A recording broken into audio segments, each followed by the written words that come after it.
I dropped my little marker. Did I drop it on the floor over there? That's all right. That's all right. I'll use this. Dad was chairman of the English department back when the college was brand new. And I think he retired in 68 or 69. Is that right? And this little piece is called My Father. So bear with me. I read silently better than I read out loud. Passing the window of my upstairs bedroom, I caught a glimpse of the familiar figure of my father. His slight but sinewy frame was thrust forward, his hands deep in the pockets of his herringbone suit, as he looked over his collection of girls behind the wire mesh. A feeling of disgust usually came over me when I told someone my father raised chickens. However, since my youth, I explain with a bit of more sophistication that my father was a prize chicken fancier, which placed him somewhat above the ordinary poultry farmer. I always threw in a few specifics like Madison Square Garden or the Kansas Free Fair, just to make the business of raising fowl a little more tolerable. I stood for a long time and watched this ritual of chicken watching. My father, a gentleman and a scholar, seemed out of character when engaging in this activity. Somehow Chaucer and chickens didn't quite mix.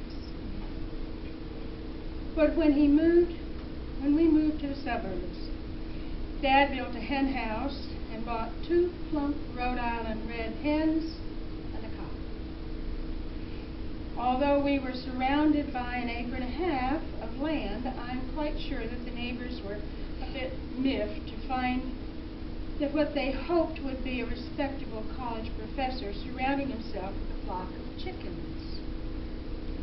But surround himself he did, and before long we had 30 hens and 6 roosters.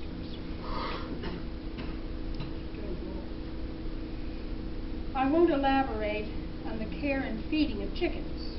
Suffice it to say, we were happy that the chickens were out of smelling range of the house, except when the wind was from the south.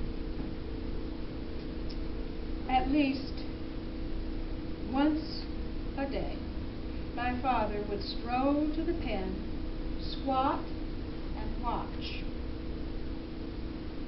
Now, as I watched, his Phi Beta Kappa key caught the sunlight as it hung from the gold chain across his vest. He wore a vest and coat just as he did every day of the week. When there were chores to attend to, he wore a coverall over a full suit of clothes.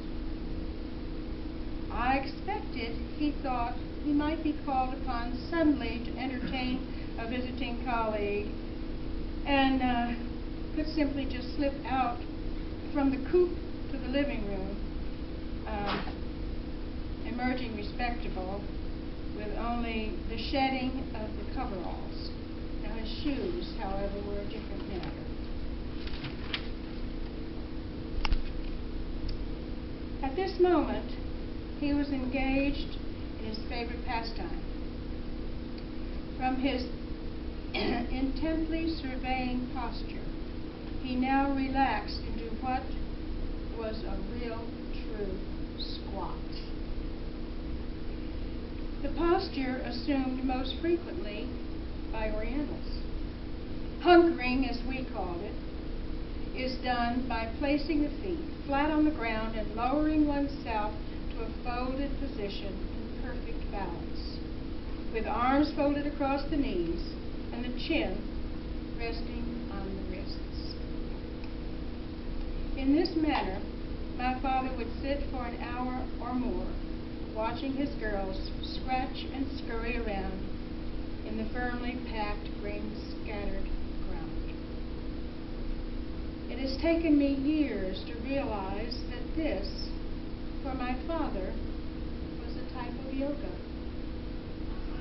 It was a time of meditation, a time of introspection.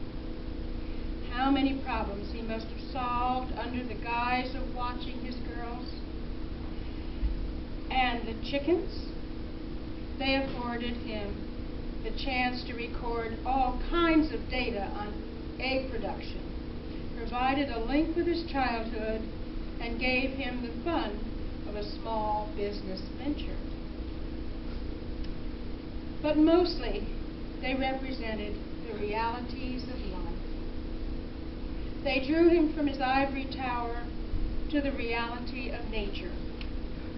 He rose, stepped inside the pen, to lift a small yellow pup delicately from the nest. We all met him at the back door, but none noticed the gentle strength of his countenance as he passed the little chick from one to another.